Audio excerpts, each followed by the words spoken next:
आइए class 12 biology में lesson number 12 के तहत आज पार्ट 5 इसका पढ़ेंगे। तो आज का जो हमारा टॉपिक है उसका नाम है हीरोडीन।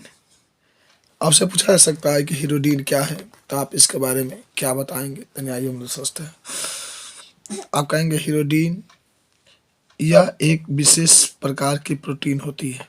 आप याद रखेंगे, या होता है जो भी कहिए, कि हीरोडीन एक प्रकार का विशिष्ट प्रोटीन होता है जो रक्त के थक्का निर्माण को रोकता है। माने हमारे शरीर के अंदर है जो भी आपका है, अगर हीरोडीन प्रोटीन उपस्थित है तो ये हमारे शरीर में जो थक्का होता है, जो थक्का बनता है, शरीर के थक्का निर्माण को रोकता है।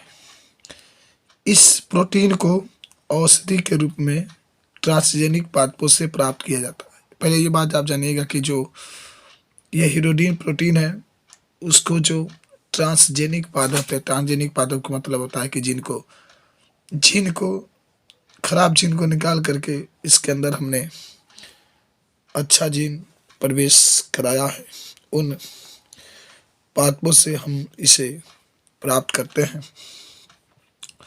हीरोडीन प्रोटीन को ब्रेसिका नेपस नामक पादप से प्राप्त किया जाता है। आप याद रखेंगे, जिसका नाम है ब्रेसिका नेपस नामक एक पादप से इसको प्राप्त किया जाता है, जिसको शुद्धिकरण करके औषधि के रूप में प्रयोग किया जाता है। फिर इस हीरोडीन जो आप देख रहे हैं इसको शुद्धिकरण किया जाता है और फिर शुद्धिकरण करके इसका प्रयोग औषधि बनाने में किया जाता है।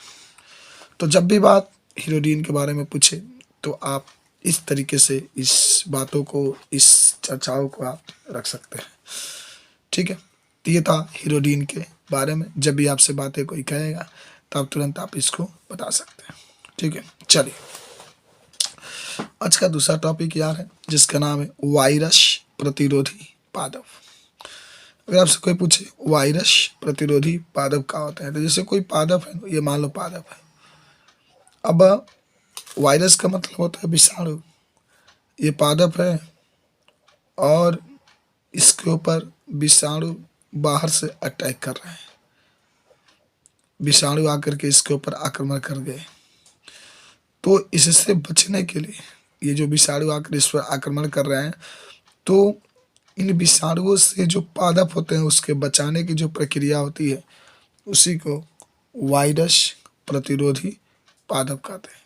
माने ऐसे कहा गया कि ऐसे पादप जो जिसको बाहर से विषाणु आक्रमण करके उसको नष्ट करना चाहते हैं, जब हम उस पादप को उस विषाणुओं से सुरक्षित कर लेते हैं, रोक लेते हैं, तो उसे वायरस प्रतिरोधी पादप कहते हैं। तो आप कहेंगे पहले कि बड़ी संख्या में फसली जो पादप होते हैं, यानी बड़ी संख्या में फसली पादप वायरस रोगों से पीड़ित रहते हैं। माने जो विषाणु होते हैं उसमें रोग उत्पन्न करते रहते हैं, जिसके कारण वायरस प्रतिरोधी पादप जैव तकनीक द्वारा बनाए जाते हैं। इस तकनीक से टमाटर और तंबाकू पादपों को वायरस प्रतिरोधी बनाया गया है। आपसे पूछा जा सकता है कि दो ऐसे पादप का नाम बताइए जिसको वायरस प्रतिरोधी के रूप में बनाया गया है। तो आप आराम से बता सकते हैं यार, एक तो टमाटर है और एक आपका तंबाकू है।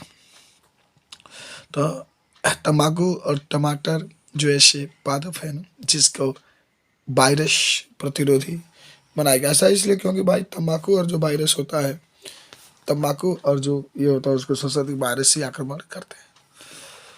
उसके बाद से आपके पास आता है TMV।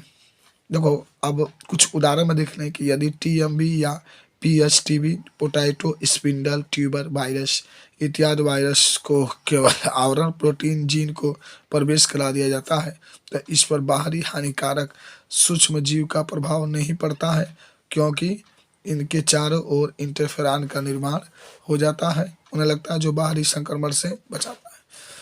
कोई भी पादप है उसके ऊपर यदि जो ये TMV जो विषाणु है, TMV विषाणु का परत या जो PHTV है इसका परत अगर चढ़ा दे, जैसे मान लो कोई ये पादप है और इस पादप के ऊपर इन विषाणुओं का अगर हम लोग परत को चढ़ा दें तो बाहर से जो भी विषाणु इसके ऊपर आक्रमण करेंगे, बाहर से जो भी विषाणु इसके ऊपर आक्रमण करेंगे तो इसका कोई प्रभाव नहीं पड़ेगा, इसके ऊपर कोई हानि नहीं पड़ेगा। तो इसीलिए हम इसको कहते हैं कि विषाणुओं से बचाने के लिए हम लोग इसके ऊपर जीन निकाल कर प्रोटीन के एक आवरण चढ़ा देते हैं, जिससे जो वायरस होते हैं जब इसके ऊपर अटैक करते हैं तो ये बचे रहते हैं।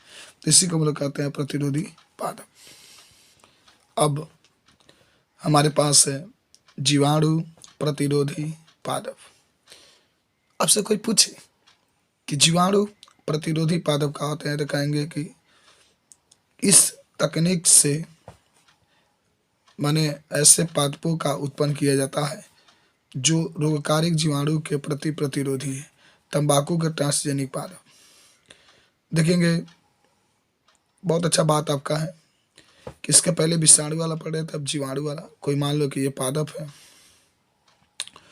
और आप चाहते हैं कि इस पादप के ऊपर जो हानिकारक सूक्ष्म जीव हैं वो अटैक ना करें या हानिकारक सूक्ष्म जीव से ये पादप बचा रहे, तो इसको बचाने के लिए या जो पादप आप देख रहे हैं इसको बचाने के लिए इसके चारों ओर हम लोग एक परत चढ़ा देते हैं जीवाणु के आक्रमण को रोकने के लिए।